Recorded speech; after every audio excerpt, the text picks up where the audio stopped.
Из знакомых никого не осталось, а родная улица изменилась до неузнаваемости. На Ульянова 41, где раньше жила Ольга Горшкова, теперь новые хозяева заканчивают строительство дома. Закрывая глаза, ее вновь охватывает ностальгией, погружая в атмосферу довоенного Грозного. Напротив дома был палисадник, было тутовое дерево, росли вишневые деревья, цветы. Очень всегда были добродушные соседи, всегда друг друга уважали и всегда обращались за любой мелочью, никто никому не отказывал. Вот в этом доме, здесь жили армяне, большая дружная армянская семья.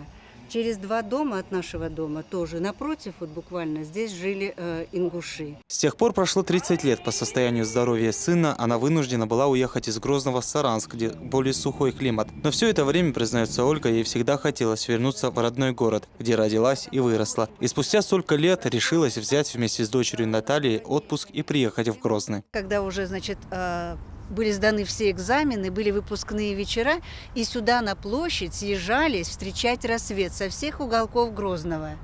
Все выпускники абсолютно встречались здесь. Это была такая традиция. Сейчас это совершенно современный европейский город, который не узнать практически, не сравнить с тем городом, который был тогда. На родной улице они не нашли старых знакомых, но нынешние соседи, пожалуй, застали их. Так что им есть что и кого вспомнить. Картину довоенного города хорошо помнит Саид Саратов. Он, впрочем, напомнил гостям и о войнахском гостеприимстве. ادمن دینی استگن با خیت دوست اتوج آخیت مشکله اول ولشل دنقال قاله سمیش عود سخوش بیست دهار ولش نگامه سومنتی ویدشوات قالقی وقن شل ده وانا یرزدانی کجا وستیلی پستروی بیر ماتینتیا یر خوندوتیا علی آتا ویس.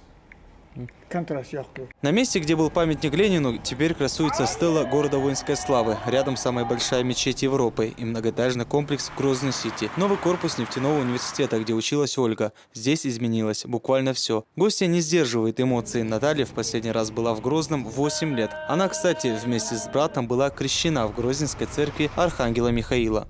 Приехав в город, я поняла, что он стал еще монументальнее, еще шире, еще краше. Я, конечно, плохо помню, каким был центр, я больше помню окраины города, но центр восхищает меня своим великолепием. Ольга и Наталья не единственные, кто спустя много лет приезжает в родной город. И практически каждый, какой бы национальности он ни был и где бы он ни жил, в душе всегда чувствует себя грозненцем. Алхазур Керимов, Мансур Саев, Луиза Юнусова. Новости.